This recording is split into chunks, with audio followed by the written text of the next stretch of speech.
Mike Tyson's punches weren't just fight enders, they were life changers. Ever wondered what would happen if someone was hit by one of Mike Tyson's punches? Forget getting knocked out. They shook fighters' brains for years, even decades, causing damage that only showed up long after the bell. Now here's the scary part. They packed an insane amount of force, up to 200 pounds per square inch. That's the weight of 175 grown men hitting you at once. But it wasn't just the power. It was how he delivered it, with pinpoint speed and precision. His left hook was his signature move, thrown from a low crouch. It was a full-body explosion. Legs driving upward, hips twisting, shoulders snapping the punch through like a whip.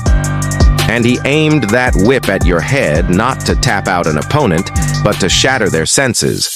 A single Tyson hook could rattle the brain inside the skull, causing concussions or something much worse, chronic traumatic encephalopathy, or CTE. It's a degenerative brain disease that only shows up years, even decades later. Fighters like Michael Spinks, who was floored by Tyson in 91 seconds, or Frank Bruno, who was staggered by a barrage of hooks, they took the CTE challenge years before the bell. Repeated blows, especially from someone as powerful as Tyson, damaged the neural pathways in their brains, affecting memory, mood swings, and cognitive abilities. And Tyson's fighting style was a nightmare for his opponents. His peekaboo style made his punches harder to read. He'd slip jabs, bob under counters, and unleash hooks from angles you wouldn't believe. Opponents couldn't prepare, couldn't brace for impact.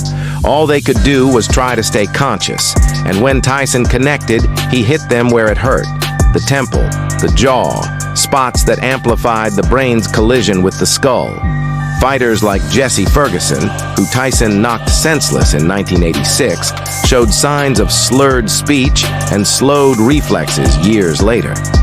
It was the price they paid for staying in the ring with Iron Mike.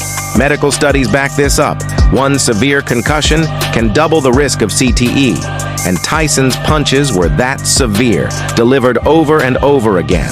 But it wasn't just the power behind his punches. It was also how fast he delivered them. Tyson could cover 6 feet in under a second, meaning his opponents had little time to react, brace themselves, or protect their heads. It was a full-on assault on their senses. So, what's the takeaway? Mike Tyson's punches didn't just win him fights. They were neurological time bombs ticking away in his opponent's brains long after the last bell. He shook up more than just their senses. He changed their lives forever. That's all for now. See you next time.